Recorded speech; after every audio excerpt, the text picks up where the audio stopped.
itu kulitnya bisa dirubah untuk dijadikan suci bila kulit itu disamak. Disamak itu dibuang lendir-lendirnya, gajih-gajihnya, dengan alat benda-benda, daun-daunan yang rasanya sepet, sehingga kulit itu kalau direndam di air tidak busuk lagi. Pakai kulit delima, kulit manggis. Allahu ya Allahu ya Allah. Assalamualaikum warahmatullahi wabarakatuh. Bismillahirrahmanirrahim. Alhamdulillahi rabbil alamin. Wassalatu wassalamu ala sayyidina Muhammadin wa ala alihi wa sahbihi ajma'in, amma ba'du. Faqad qala al-imam al-muallif rahimahullahu ta'ala wa nafa'ana bih wa bi barakati ulumih wa ghafara lahu wa li masyaikhihi wa li masyaikhina, amin. Wa la yathuru syai'un min najisil aini illa juludul maitati idan dabaqat, dan tidak bisa suci oleh sesuatu daripada najis benda kecuali kulit bangkai apabila disamak, wal khamru, dan kecuali arak, idan qalabat khillan, apabila berubah arak itu menjadi cuka, binafsiha, dengan sendirinya, wala yadurru fawaranuha, dan tidak mengapa oleh berbusanya arak, wala naqluha minasyamsi ila dhil, dan tidak mengapa memindahkan arak dari panas matahari kepada teduh, walal aqsu, dan tidak sebaliknya.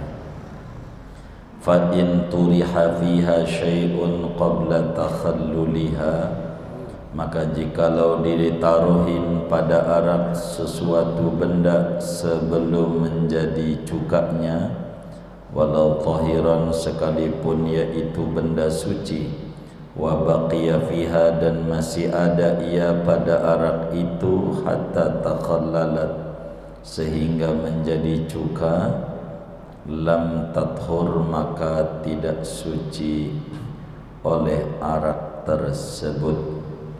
Wallahu a'lamu bissawab. Saudara-saudara sekalian yang mulia, perlu diketahui bahwa mutahhir itu ada tiga. Perubahan menjadi suci itu ada tiga cara. Yang pertama namanya mutahhir muzil, perubahan menjadi suci dengan menghilangkan seluruh benda najis.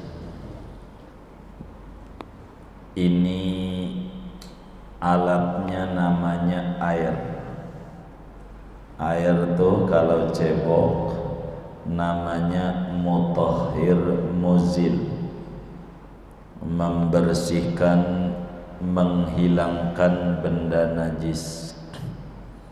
Yang kedua namanya mutahhir mukhaffif, jadi mensucikan tapi hanya meringankan saja. Itulah cebok pakai tisu. Jadi suci cukup dengan tidak bersih tuntas. Bau masih bau kalau pakai tisu, tapi suci asal dengan syarat-syaratnya. Yang ketiga, mutahhir muhil, suci dengan berubah sifat. Jadi benda itu sejatinya najis, namun dengan sebab berubah sifat maka benda itu dihukumi oleh agama menjadi suci. Namanya mutahhir muhil atau taharah bil istihalah, suci dengan berubah sifatnya.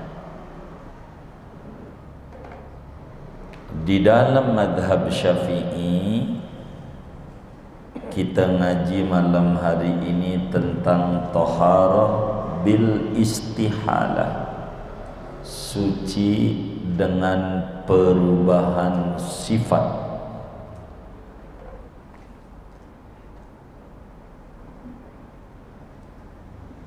Di sini dijelaskan wala yathuru syai'un min najisil aini illa juludal maitati idan dabaghat wal khamru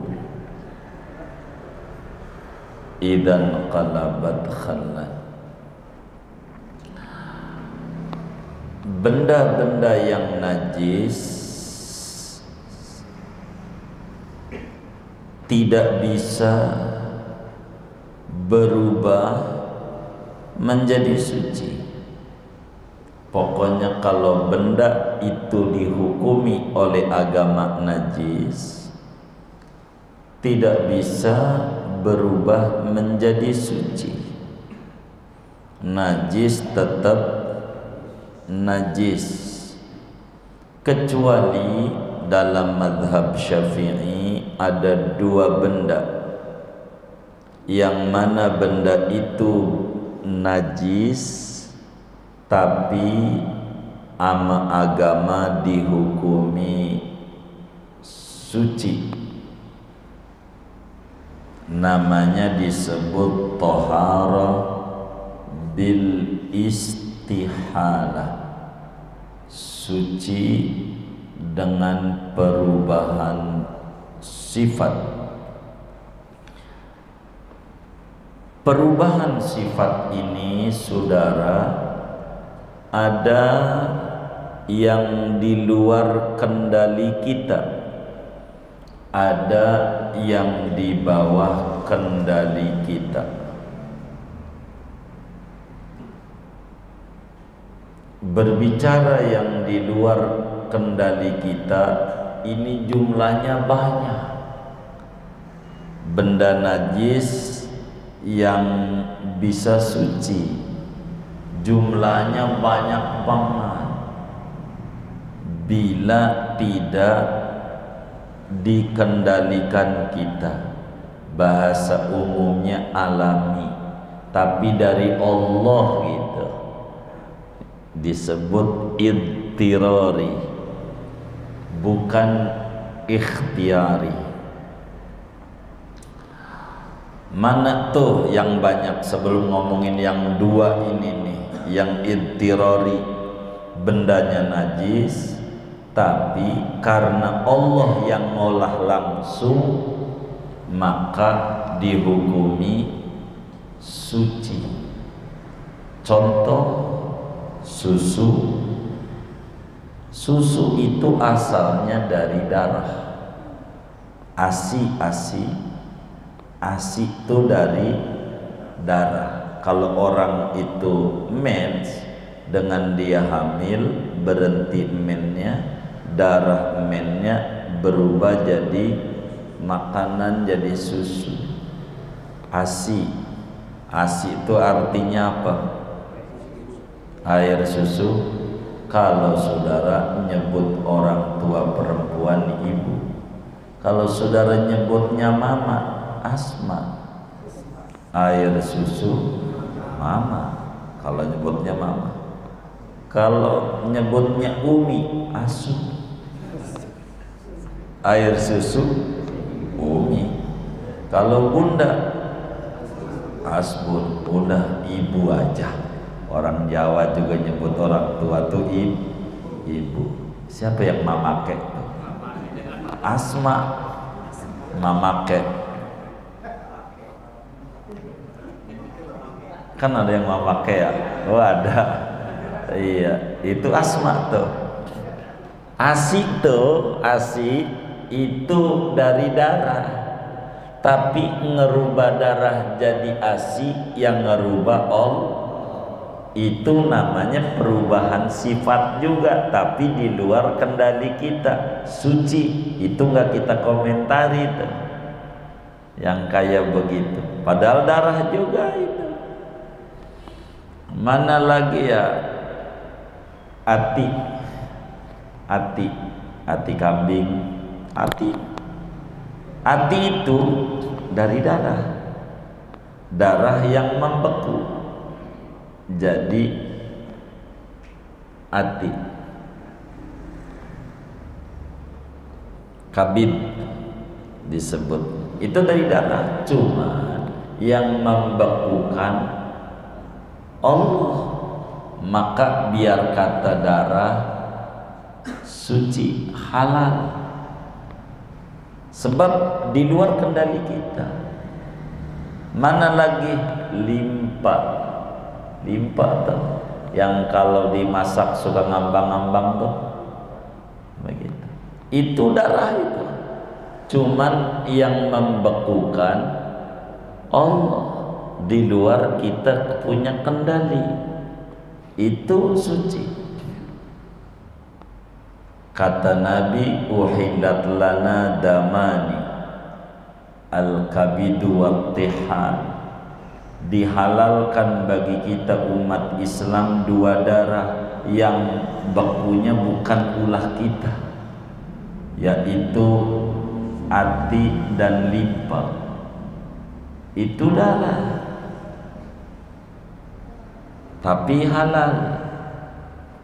Kenapa? Di luar kendali kita. Namanya bukan darah lagi, namanya ati. Enggak apa-apa.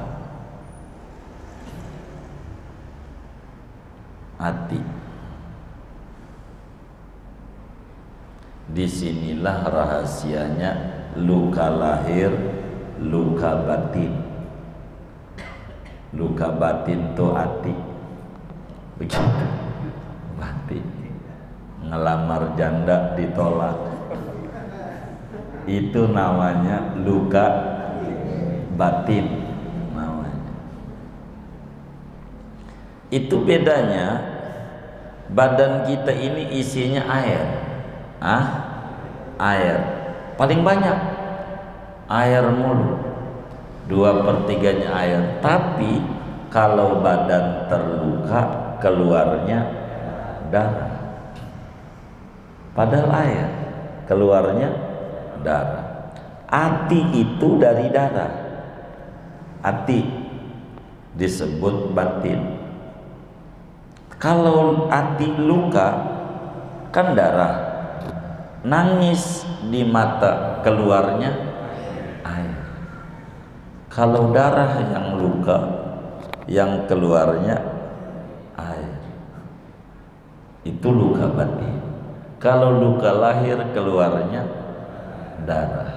Tuh begitu. Banyak nih yang alami di luar kendali kita. Itu enggak kita bicarain, walaupun perubahan sifat, karena bukan bagian kita yang kayak begitu. Ini bagian kita. Ada dua doang dalam madhab Syafi'i, benda najis yang bisa suci dengan perubahan sifat. Pertama, kulit bangkai. Dengan sendirinya kalau ngomong kulit bangkai, kalau kulit kambing kurban, bangkai bukan? Hah? Kan? Kambing tuh kan dikurban, dipotong tuh. Itu kulitnya tuh bangkai bukan? Hah?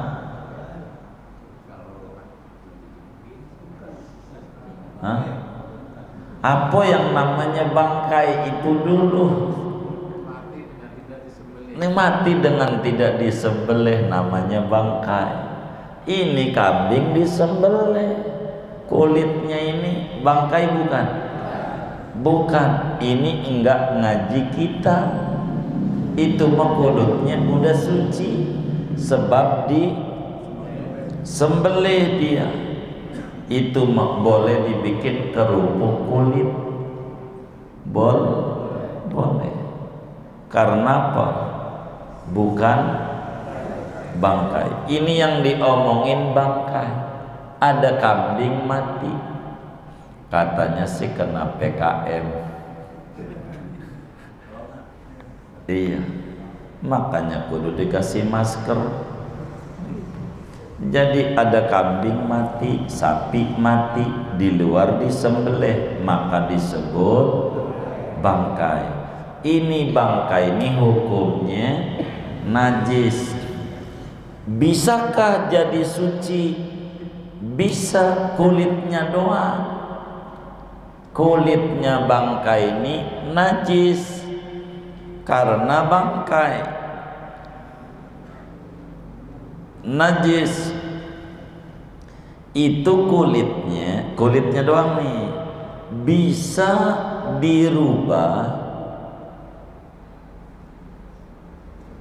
untuk dijadikan suci bila kulit itu disamak. Bila kulit bangkai disamak, maka menjadi suci.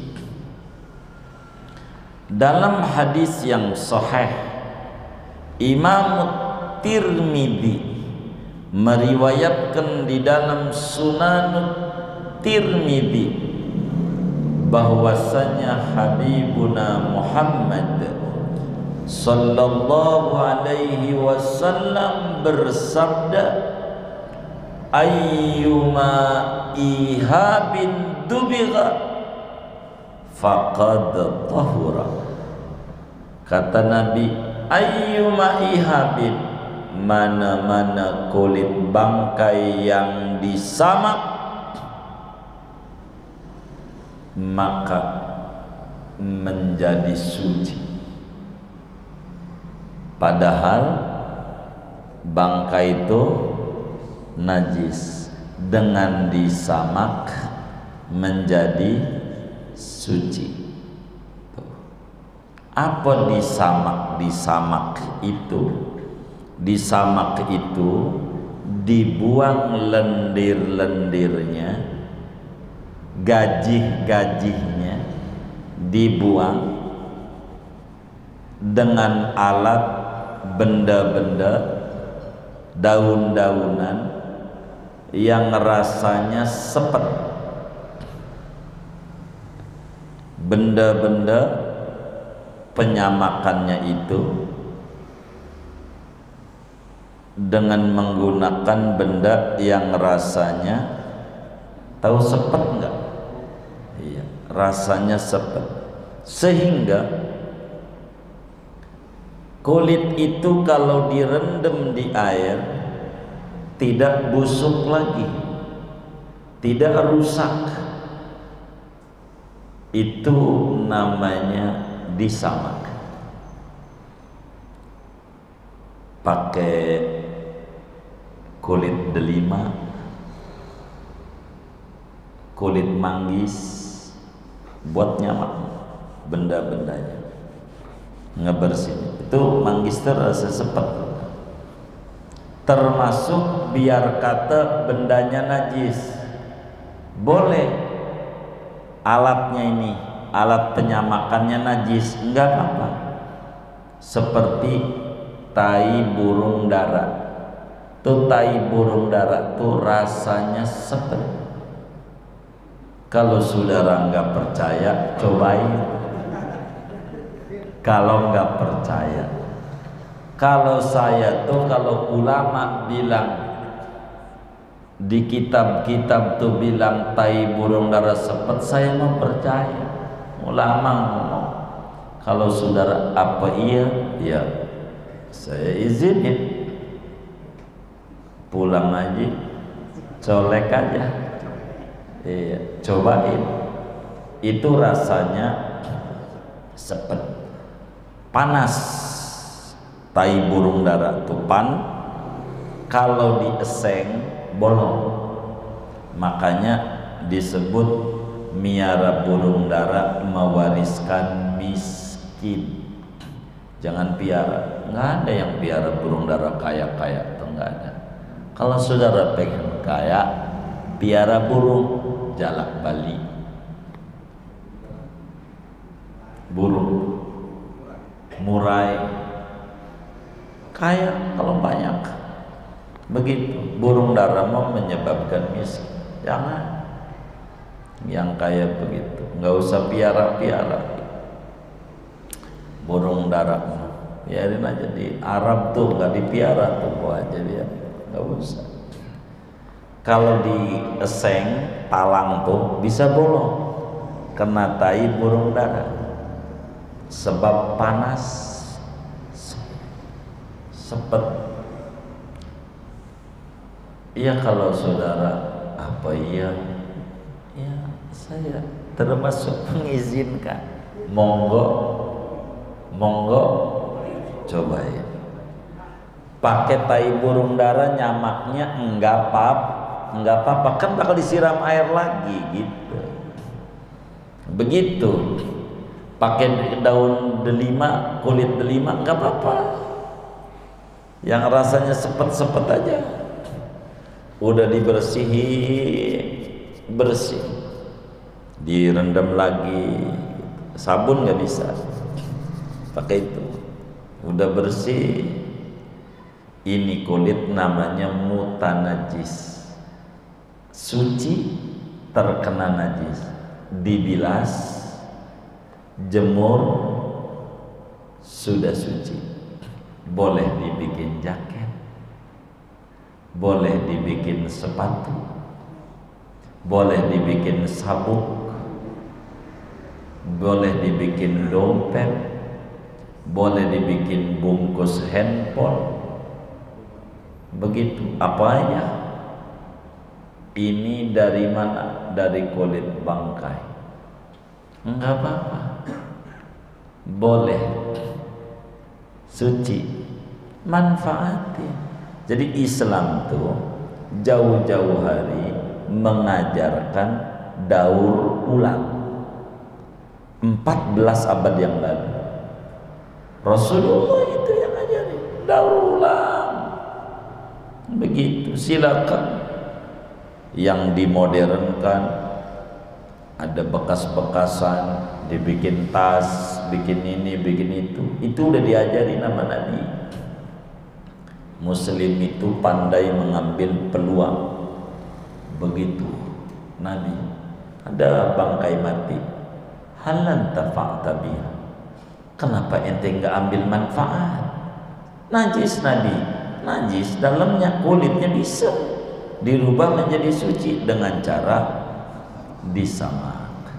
Adapun kulit kambing yang disembelih itu sih nggak kita bicarakan, udah suci itu. Pakai sabun juga boleh itu mah, nggak perlu di ini, itu mah udah suci. Saudara bikin rebana nggak apa-apa yang kayak begitu. Ini yang kita omongin ini adalah bangkai.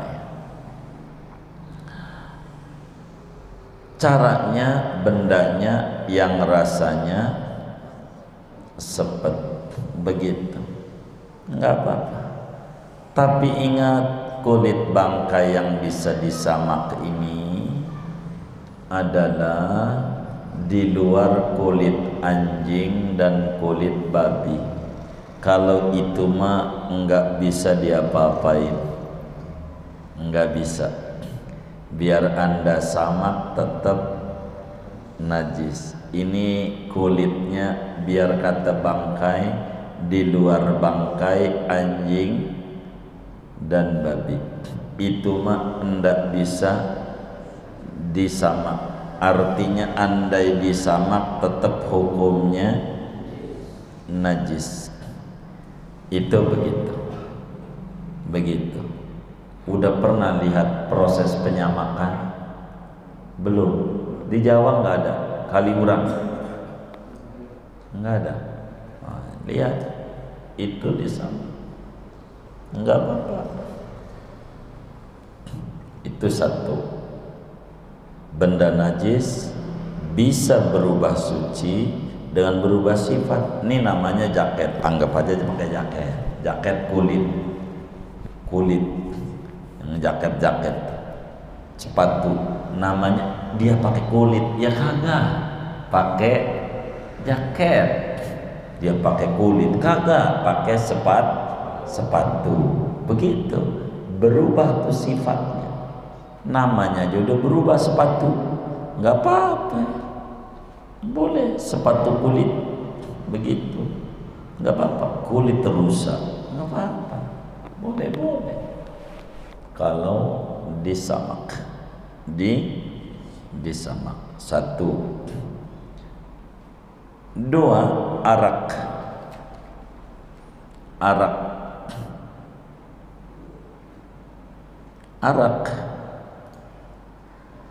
bila berubah menjadi cuka, tapi harus alami. Arak itu najis. Innamal khamru wal maisiru, sampailah fajtanibu. Arak itu najis. Itu bisa suci bila arak itu berubah menjadi cuka. Tapi ingat, binafsiha, aturannya bila arak itu menjadi cukanya sendirinya, maknanya alami, tidak dicampuri benda lain, zat kimia lain, lalu dimasukkan di situ, akhirnya jadi cuka. Itu mah enggak suci, sebab tidak alami.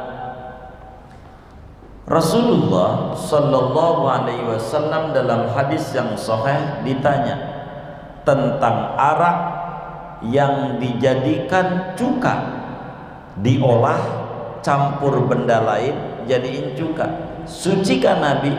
Faqala sallallahu la, tidak. Berarti kalau alami baru suci. Alami. Bagaimana kalau dipindah dari tempat panas ke tempat dingin?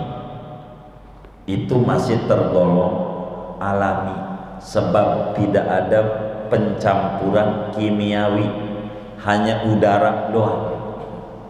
Dari luar ditaruh di lemari es, freezer, diemin aja lama-lama rasanya asam.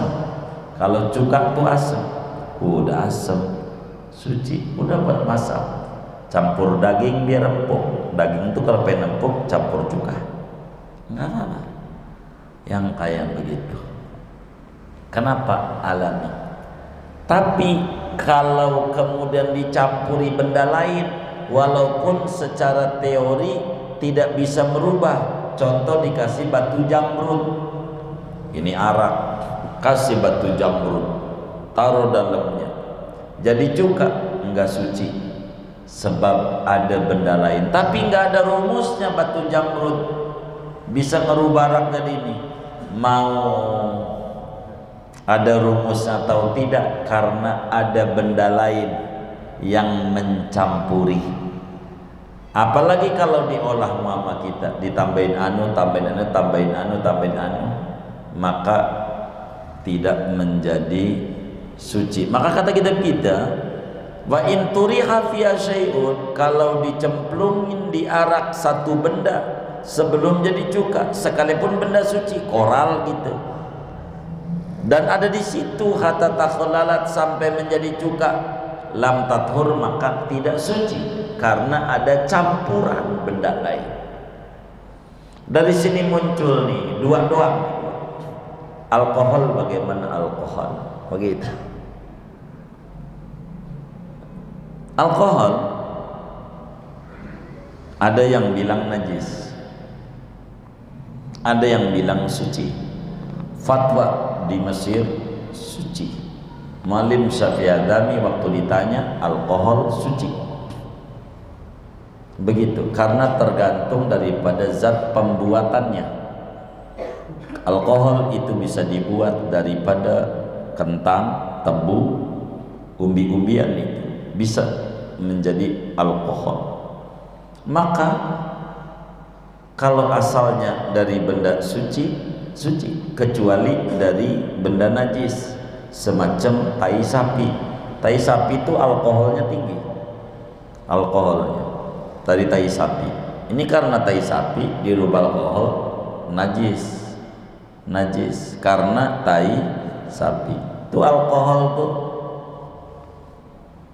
andai ulama mengatakan najis, di dalam madhab Syafi'i tetap bakal najis. Tapi di dalam madhab Abu Hanifah, biar kata dari benda najis, alkohol, kalau sudah namanya aja alkohol, maka bukan tai sapi lagi, namanya perubahan sifat, maka suci. Boleh pakai alkohol buat ngobat-ngobatin. Habis suntik nih, vaksin, apa sih vaksin? Suntik gitu. Begitu, suntik. Makanya ada orang habis divaksin positif bininya, begitu. Begitu habis divaksin itu begitu. Jadi kalau kita kena alkohol nggak apa-apa, suci. Madzhab Syafi'i tetap aja kalau dari tai sapi tetap najis kalau madzhab Syafi'i. Kalau madzhab lain, nah disinilah nih peranan sabun-sabun nih, ajarannya sampo-sampo yang campuran-campuran najis. Ada orang bilang ada zat-zat lain, pakailah madzhab Abu Hanifah. Andai ada sabun, sampo, ada dari benda-benda najis, bahkan dari najis yang berat, B2, iya campurannya begitu, maka Abu Hanifah kalau sudah berubah sifat suci. Madzhab Syafi'i tidak kasih, madzhab Abu Hanifah. Maka saudara yang orang suka ributin sabun ini mengandung B2, sampo ini B2, ini B2, ini baru katanya, belum tentu juga. Andai iya, bagaimana ini udah pakai madzhab Abu Hanifah aja, enggak apa-apa. Madzhab Syafi'i tak kasih, tidak dikasih. Cuman dua doang. Arak bila jadi cuka dengan sendirinya, dua kulit bangkai yang disamak. Sehingga saudara, kayak alkohol segala macam itu, kalau alkohol mah dalam madzhab kita juga tergantung asalnya. Kalau asalnya daripada benda suci, alkoholnya suci. Kalau asal dari benda najis, najis itu alkohol, itu begitu. Tapi kalau madzhab Abu Hanifah enggak apa-apa, karena suci dengan perubahan sifat. Namanya udah berubah, bukan tai sapi lagi tapi alkohol, enggak apa-apa. Suka buat minyak wangi gitu, kadang campur alkohol. Kalau enggak campur alkohol mahal minyaknya, berarti murni dia minyaknya. Bagaimana cara ngebedain minyak ini ada alkoholnya ada tidak? Gampang ngebedainnya, pakai aja minyak wangi itu, tempelin saudara sama titit. Kalau panas titiknya berarti ada alkohol, udah gampang.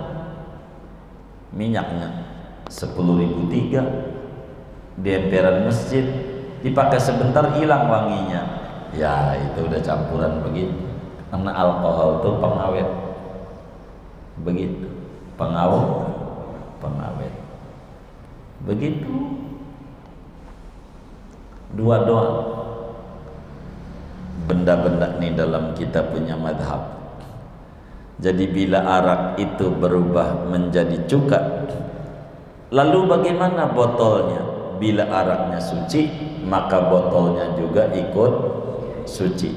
Tapi kalau diupayain, ditaruhin benda lain, enggak suci. Dalam kaidah hukum, man istajala qabla awani uqiba bihirmani. Siapa orang minta buru-buru belum waktunya, maka hukumannya kagak dapet. Jadi yang tadinya pengen jadi cuka suci, gara-gara buru-buru dicampurin benda lain, hukumnya kagak dapet. Yang tadinya suci jadi kagak suci, gara-gara minta buru-buru. Pengen dapat warisan kagak mati-mati bapaknya, akhirnya dia dibunuh. Dibunuh ini namanya buru-buru pengen dapat, nah kagak dikasih.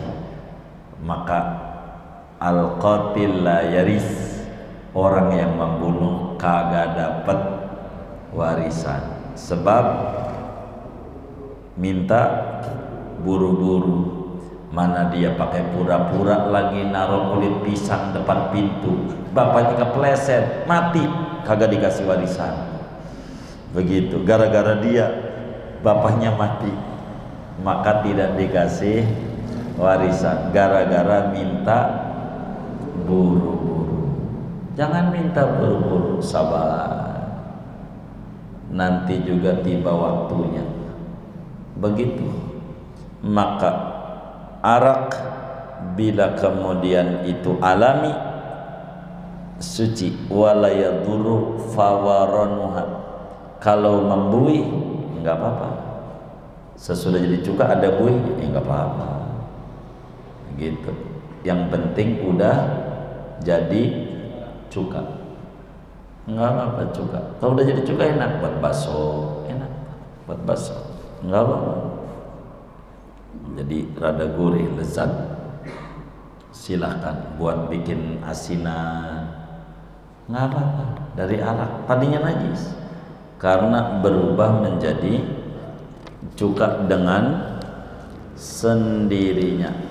Kalau dicampuri begitu, semacam apa pencampur untuk jadi cuka, apel, arak, kasih aja apel, itu bakal jadi cuka. Tapi dengan campuran ndak suci, karena ada ulah kita, ada perbuatan kita. Kalau tanpa perbuatan kita maka suci, tanpa perbuatan kita. Singkatnya, benda najis ain enggak bisa disucikan dengan cara apapun kecuali cuman dua doang. Pertama, kulit bila disamak. Yang kedua, arak bila menjadi cuka dengan sendirinya. Adapun yang di luar kendali kita Allah rubah, banyak kayak tadi ASI dan seterusnya, itu juga sebetulnya perubahan juga, tapi di luar kita punya. Ini sajalah ngaji kita malam hari ini. Nanti besok pertemuan mendatangnya tentang menstruasi. Terakhir baru ngomongin sholat, berarti najis habis. Saya mau tutup, nggak mau banyak-banyak, buat tanya jawab saja.